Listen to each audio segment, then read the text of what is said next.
बोल न्यूज के anchor person Jameel Farooqui का 2 रोजा जिस्मानी रिमांड मंजूर।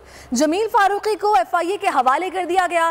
दौरान समाअत जमील फारूकी के वकील ने दरखास्त जमानत देते हुए कहा कि बगराम जेल में भी बरहना करके जिनसी आज़ा और बाकी जिस्म पर तशद्दुद नहीं किया जाता।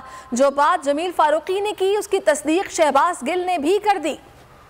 जमील फारूकी केस की समाअत, वकील की जमानत मंजूर करने की इस्तदा। जुडिशल मजिस्ट्रेट इस्लामाबाद की अदालत में जमील फारूकी को पेश किया गया। FIA प्रोसिक्यूटर ने तफ्तीश के लिए जिस्मानी रिमांड की इस्तदा की। जमील फारूकी के वकील ने अदालत को बताया कि इस्लामाबाद पुलिस ने 24 अगस्त को अदालत में कहा कि हमारा केस नहीं बनता। अगले दिन दूसरी अदालत में FIA के हवाले करने की दरख्वास्त दी, फिर वापस ले ली। वकील ने कहा खबर और जाती राय में फर्क होता है। अगर जमील फारूकी ने अपनी राय दी है तो भी फौजदारी मुकदमा नहीं बनता। अदालत और FIA लफ्ज नंगा सुन नहीं सकती, लेकिन जमील फारूकी को नंगा किया गया। उम्मीद है अदालत बगैर किसी दबाव के 2 रोजा जिस्मानी रिमांड पर FIA के हवाले कर दिया।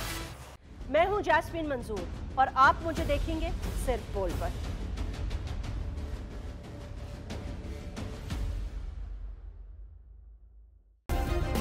सब्सक्राइब करें और बेल दबाएं ताकि कोई खबर रह न जाए।